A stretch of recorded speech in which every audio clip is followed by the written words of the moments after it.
Why do you yawn when someone else does?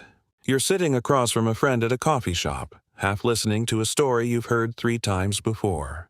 Your coffee's gone lukewarm. The conversation is comfortable, unremarkable, the kind you forget the details of an hour later.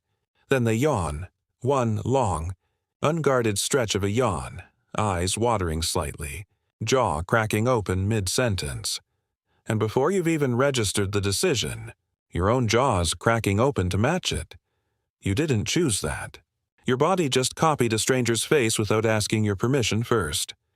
This video is about contagious yawning. Why watching someone else yawn makes you do it too. Why some people barely catch a yawn at all. And why even reading the word yawn enough times can be enough to trigger one. Whatever's happening in that half second isn't really about tiredness. It's about something older and quieter in you that's constantly tracking the people around you, and answering to them before your conscious mind even shows up to the conversation. Start with the basics, because the yawn itself is stranger than it looks. It's a deep inhale, a wide stretch of the jaw, a brief spike in heart rate, sometimes a stretch of the arms and back, then a slow exhale. For most of the 20th century, the assumption was that yawning existed to pull in more oxygen when you were tired or bored. That theory has mostly collapsed. Researchers have proposed instead that yawning exists to cool the brain. A 2014 study by Andrew Gallup at SUNY Polytechnic Institute tracked yawning rates in people across different seasons and found yawning dropped sharply in winter compared to summer.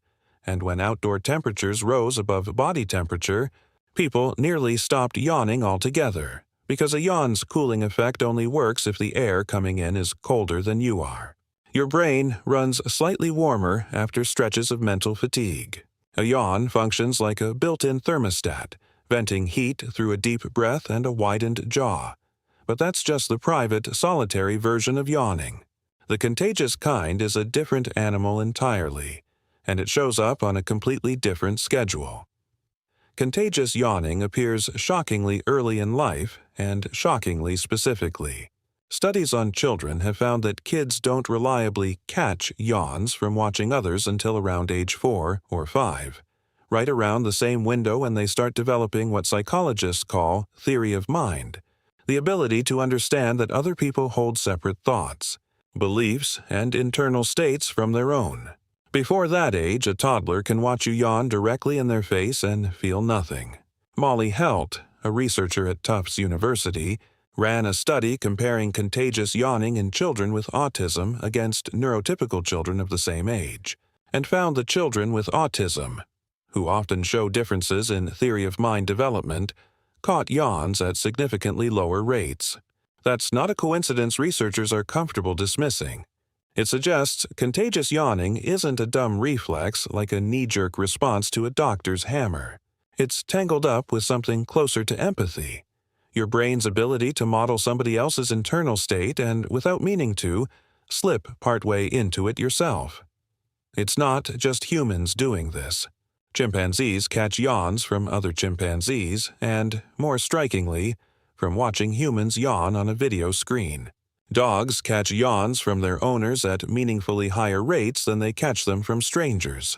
A 2008 study out of the University of London, led by Ramiro Jolie Mascheroni, found that dogs yawned significantly more often after watching their owner yawn than after watching a silent mouth movement of similar size.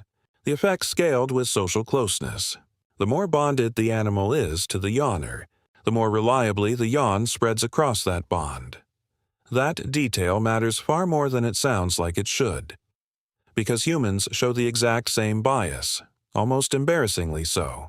A study led by Elisabetta Norcia at the University of Pisa tracked yawning contagion among people at work, among family members, and among total strangers, and found contagion was highest between close friends and family, lower between casual acquaintances, and lowest of all between strangers, even when every single person was watching the identical yawning face on the identical video. Your brain isn't just registering a mouth opened wide, it's quietly running a background check on who that mouth belongs to, and it's far more willing to mirror the people it has already decided to trust. This is usually the point where mirror neurons get name-dropped, and it's worth slowing down here because the actual science is messier than the popular version suggests.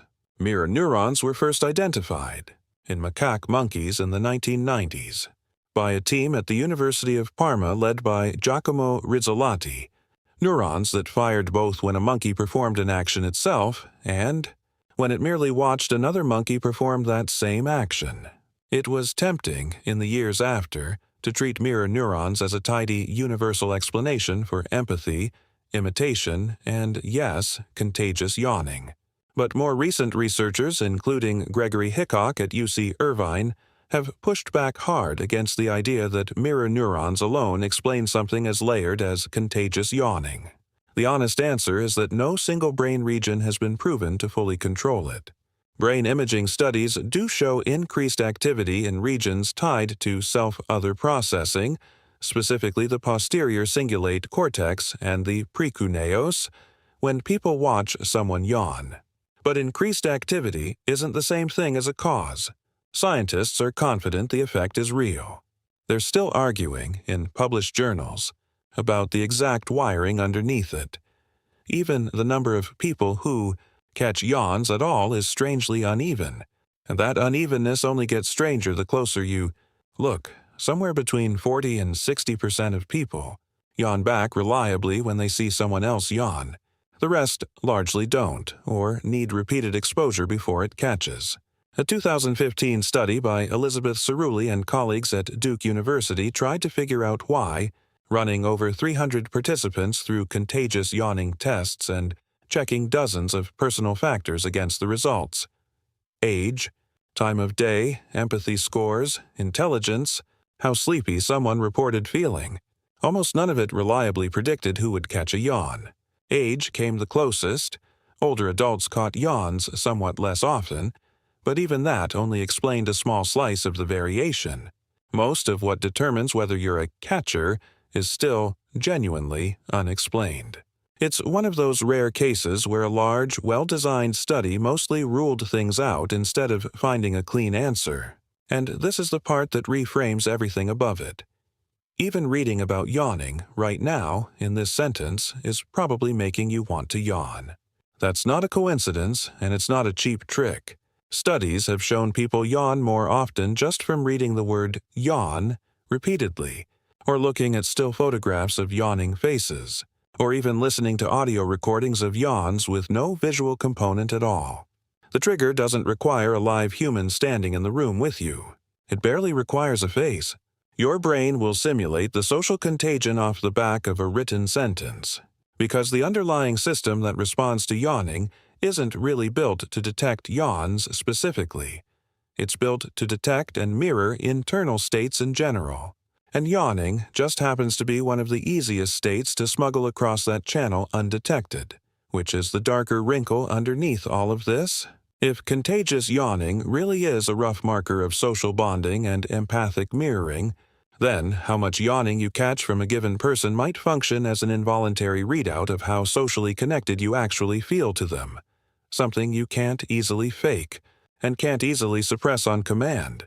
Multiple studies have found that people who score high in psychopathic traits catch yawns significantly less often than average, even when their theory of mind test scores look otherwise completely normal on paper. Not because they can't understand other people's mental states intellectually, they often can, quite well, but because the automatic, low-level mirroring that usually rides alongside that understanding is muted in them.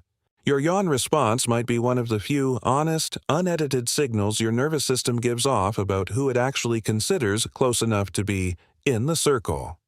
You don't get a vote on it.